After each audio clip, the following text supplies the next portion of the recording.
일본의 오염수 방류 결정 소식에 일본과 인접한 부산과 경남을 중심으로 해서 우리 어민들 피해가 가장 먼저 걱정이 되는데요. TVN 부산교통방송 정흥무 기자 연결해서 더 자세하게 들어보겠습니다. 정 기자님. 네, 부산입니다. 네, 지금 일본의 후쿠시마 원전 방사능 오염수 바다 방류하기로 결정되면서 우리 수산업계가 크게 반발하고 있다고 하는데, 자, 어떤 내용입니까? 네, 전국 최대 수산물 위탁 판매장인 부산 공동어 시장은 국내 전체 수산물의 30%를 유통하고 있습니다. 이곳을 근거지로 어업 활동을 하고 있는 어민들이 일본의 오염수 방류 소식을 전해 듣고 어제 오후 곧바로 긴급 대책회의를 열었습니다. 네. 이 자리는 대형 선망조합과 기성 저인망조합 등 부산 지역 5개 수협조합이 참석을 했는데요. 일본의 원전 오염수 방류가 국내 수산물 시장에 충격을 줄 수 있다면서 일본 정부의 결정에 강력히 반발했습니다.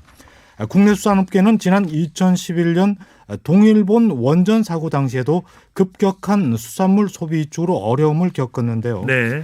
이후 소비 진작을 위해서 노력했지만 그 여파가 아직도 미치고 있습니다. 실제로 지난 2013년에 후쿠시마 원전 방사능 오염수 유출 사고 이후에 네. 국내 재래시장은 40%, 대형마트는 20% 정도의 수산물 소비가 줄었다는 분석도 있습니다. 어민들은 이번에도 수산업계가 타격을 피할 수 없을 것이라고 우려하고 있습니다. 이게 어민분들에게는 직접적인 또 고통이 될 수밖에 없는데 정부 차원의 대책을 요구하고 있죠? 네, 부산 공동어 시장은 수산물이 방사능에 오염이 됐다는 소식이 나오는 순간 네. 소비시장은 완전히 파산으로 갈 수밖에 없다며 정부 차원의 적극적인 대응을 주문했습니다. 또 부산 지역 5개 수협조합은 일본의 원전 오염수 해양 방류 철회를 촉구하는 입장문을 내고 네. 일본 수입 수산물에 대한 방사능 안전성 검사를 한층 강화해 줄 것을 주문했습니다. 특히 정부 차원에서 일본 측에 원전 오염수의 방사능 오염 수치를 정확하게 공개해 줄 것을 요구하고 네. 우리 해역에서 조사를 철저히 해서 공개해야 한다고 강조했습니다. 부산 공동어 시장은 이와 함께 한중일 수산업계와 민간 차원에서 공동으로 대응 강도를 높인다는 방침입니다. 그렇군요. 아주 이런 정부 조치가 좀 더 신속하게 이루어졌으면 좋겠다는 생각도 들고요. 부산시도 적극적으로 대응에 나선다고요? 네, 그렇습니다. 부산시는 방사능 오염수 방류는 시민 안전뿐만 아니라 미래 세대와 지구촌 전체 환경 보호를 위해서 절대 강행해서는 안 된다고 밝히고 부산에 있는 일본 총영사관에 이 같은 뜻을 전달할 예정입니다. 네. 부산시는 지난해 10월에 후쿠시마 방사능 오염수 방류를 저지하기 위해서 울산과 경남 그리고 전남과 제주 등 한일 해협을 접한 시도와 대책협의체를 구성하기도 했는데요. 네. 박형준 부산시장은 이와 관련해서 중앙정부 국제사회와 공조에 단호하고 강력하게 대응하겠다고 말했습니다. 이런 가운데 바다로 둘러싸인 부산 기장군의 오규석 군수는 네. 일본 정부의 후쿠시마 원전 오염수 해양 방류 결정을 규탄하며 잠시 후인 오늘 낮 12시에 일본 부산 동구에 있는 일본 영사관 앞에서 1인 시위를 벌일 예정입니다. 네. 또 방류 결정 철회를 촉구하는 입장문을 작성해 일본 대사관과 일본 영사관, 청와대와 국무총실 등에 전달한다는 방침입니다. 네. 또 정의당 부산시당도 성명을 내고 일본 정부의 후쿠시마 오염수 방류 결정을 규탄했습니다. 지금까지 부산에서 전해드렸습니다. 이리 한참 놀고 있을 적에 간다 후쿠시마에서 무사온 방사성 오염수가 하고 쏟아지니 용왕이 뒷목이 땡겨 어디 내가 여보시오 용왕님 방사성 오염수 막아주소 공공한 이야기를 들어보십시오.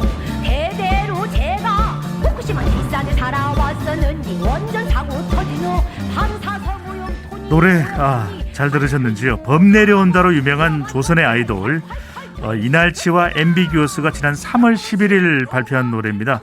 용왕님 방사능 오염수 좀 막아주소라는 제목인데요.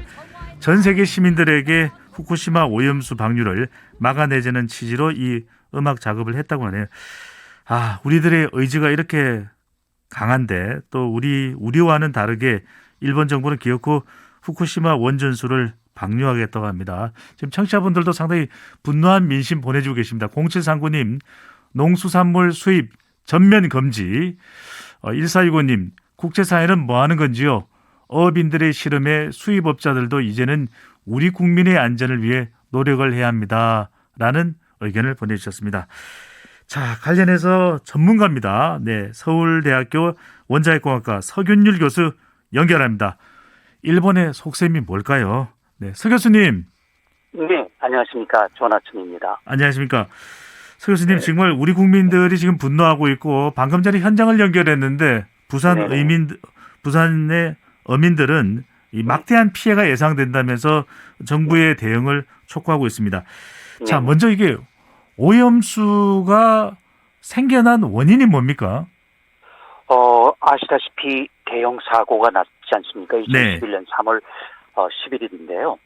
후쿠시마 제1원전 1, 2, 3호기가 녹아내렸고요. 네. 그리고 4호기 같은 경우는 그 연료 다발이 바깥에 있었는데 그쪽 저장소가 또 사실 무너져 내렸죠. 네. 그래서 대량의 그 방사능 물질이 이제 노출이 됐는데요. 그때 또 냉각수로 바닷물이 들어갔고, 그리고 또 비가 왔고, 그리고 네. 대량의 지하수가 흘러나오고 수맥이 있었던가 봐요. 그러니까 이게 원자로 또는 해결료를 거친 다음에 엄청난 오염이 된 상태에서 섞이지 않았겠습니까? 네네. 그다음 양이 제 기억으로는 하루에 300톤쯤 됐었는데 그때는 속수무책이 그냥 흘러가 버렸을 겁니다. 네. 그리고 이제 지금 이렇게 차수벽을 세우든지 해가지고 양을 줄인 게 하루에 140톤. 그런데 그게 일주일 가면은 1000톤이란 말이죠. 네. 1000톤이라 하면은 올림픽 규격 수영장 절반입니다. 그리고 지금 남아있는 게 125만 톤이니까 수영장 625개 분량이 굉장히 많이 쌓인 거죠. 엄청난 양이 쌓여버리고 있는 겁니다. 그러니까 2011년 후쿠시마 지진에 따라서 이런 이제 원전에 오염수가 발생하는 것인데 일부는 또 흘러 들어갔고 그렇습니다. 이제 상당히 125만 톤 실제로는 이 양이 125만 톤보다도 더 많을 거라는 분석도 나오던데요. 네, 그건 너무 맞는 게요. 네. 첫 번째 사고 초기에 있었던 방출은 전혀 집계가 되지 않았고 당시 그냥 흘려보내버렸기 때문에 네. 그리고 지금도 마찬가지로 알게 모르게 바다로 흘러 들어가고 있는 양은 집계가 되지 않습니다. 네. 그게 아마도 50톤 수준은 될 거라는 생각이 들어요.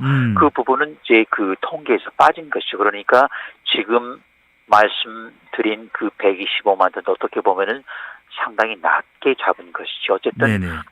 공식적인 숫자이기 때문에 맥면 그대로 받아들이는 게 좋겠죠. 현재로서 그렇지만은 네. 우리가 이보다 훨씬 더 많이 경우에 따라서는 100만 톤 이상이 벌써 흘러가 버렸을 수도 있다는 그런 합리적인 의심을 할 수는 있죠. 그렇군요. 자, 우리는 오염수라고 이야기하는데 일본은 처리수라고 이야기합니다. 오염수와 처리수 왜 다른 겁니까? 그거는 입 바른 말인데요. 사실은 네. 처리라는 건 뭡니까? 처리를 했다는 말인데 처리라고 했을 때 우리가 처리수라고 하면은 처리가 완전히 됐을 때 처리라는 말을 하게 되죠. 근데 네. 이거는 미완성이에요.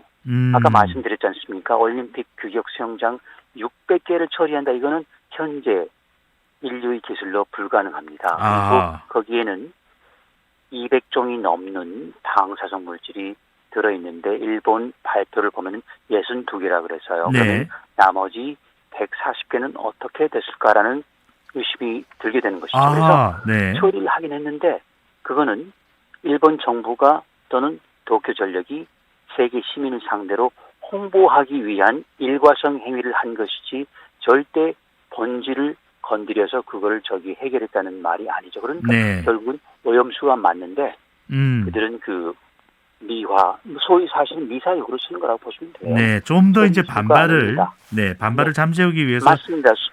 용어를 순화한 것이죠. 그렇군요. 근데 일본 하면은 꽤 기술이 발달돼 있는 그런 또 국가이기도 한데 왜 이렇게 오염수 관리가 힘든 이유는 뭡니까? 방류할 수밖에 없는 이유는 뭡니까?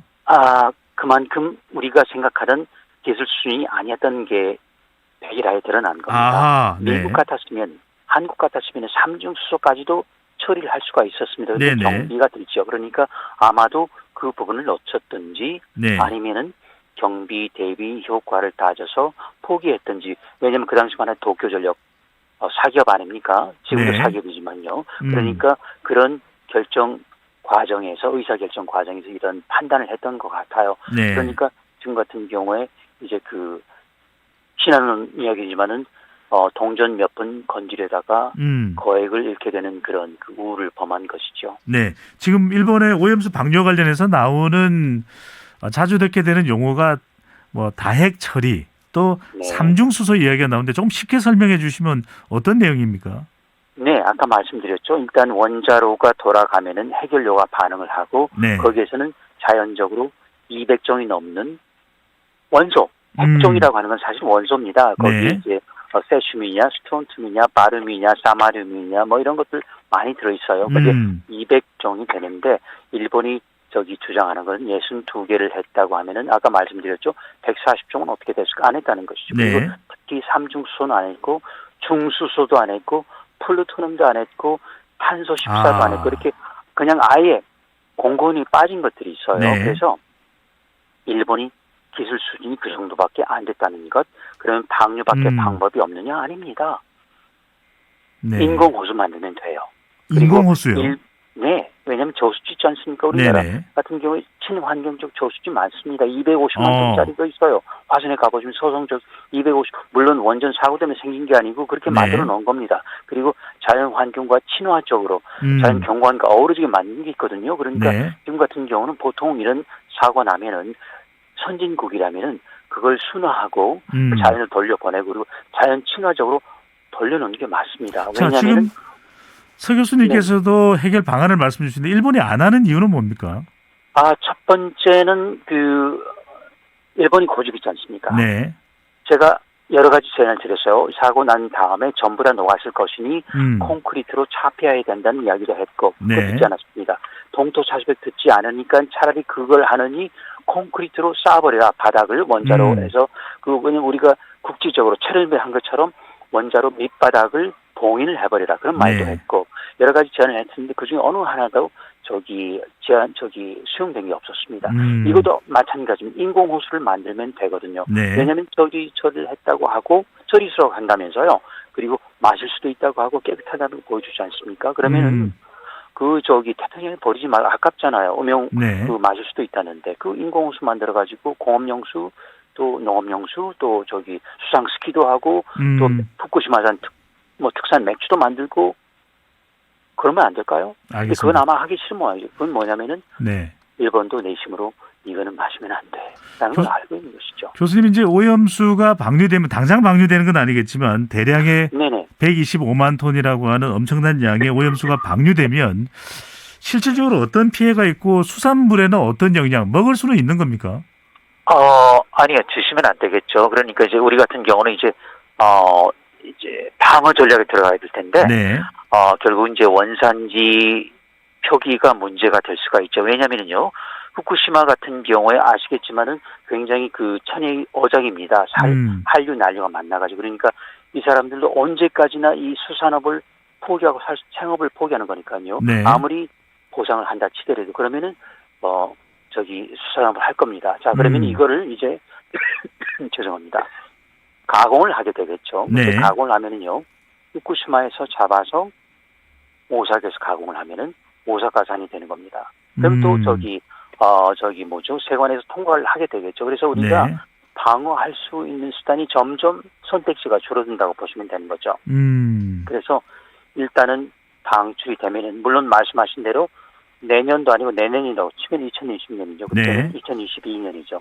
그때는 140만 내지 150만 톤이 되겠죠. 그러니까 올림픽 수영장 700개 분량이 되는 거예요. 물론 천천히 나온다고 하는데요. 네. 천천히 나오든 갑자기 나오든 총량은 변화가 없어요. 그렇죠? 교수님, 일각에서는 그 정도 양이면은 네네. 넓은 태평양에 흘러 들어가면 좀 정화되는 것 아니냐 이렇게 생각하는 분들도 있는데 그분들께는 어떤 대답을 설명을 해드려야 맞습니다. 될까요? 해석되는 게 맞습니다. 네. 그런데 문제는요. 정화된다고 해서 정화되는 과정에서 해석되는 과정에서 거기에 분명히 바닥에는 쌓일 것이고요. 갑각류, 광어 그러니까 그런 사고 관에서 놓치는 거는 그 과정에서 정화되는 또는 순화되는 또는 희석되는 게 더 정확한 표현이죠. 희석되는 과정에서 네. 있을 수 있는 그 현상이죠. 음. 침전 또는 흡착 이런 걸 무시한 겁니다. 그러면 바다가 무한하니까 희석되는 게 맞죠. 알겠습니다. 그렇지만 어느 운 없는 어류는 그걸 섭취했겠죠. 그게 우리 식탁에 올라올 수 있다는 게 문제가. 교수님 마지막으로 한 가지 질문 좀 더 드려보겠습니다. 자, 우리 정부가 이제 대응에 나서야 되는데 미국도 뭐 투명한 결정이었다. 또 IAEA도 합리적인 판단이었다. 이런 이야기가 나오는데 우리 정부는 어떤 식으로 좀 논리적으로 또 효율적으로 대응을 해야 될까요? 그러니까 일단 미국과 국제 원자력기구 IAEA는 정치적인 발언이고요. 왜냐하면 네. 일단 분담금을 일본이 많이 내니까. 근데 우리는 과학에 근거해서 결정을 해야 되겠죠. 그러니까 지금 같은 경우는 어떤 수를 써서라도 방출은 막아야 되고요. 방출 굳이 해야 된다면은 2차, 3차, 4차 처리를 하게 하고요. 그리고 네. 그 과정에서 국제 전문가, 특히 한국, 그러니까 우리나라 전문가 그리고 중국 전문가가 참여를 해야 됩니다. 근데 국제 원자력 기구는 들어가는데 우리는 못 들어가게 돼 있잖아요. 네. 이런 과정에서는 우리가 이걸 용납해서는 안 되겠죠. 알겠습니다. 막아야 됩니다. 네, 심각한 일본 후쿠시마 오염수 방류 관련해서 서울대학교 서군열 교수님과 이야기 나눠봤습니다. 교수님 오늘 말씀 감사합니다. 네, 고맙습니다.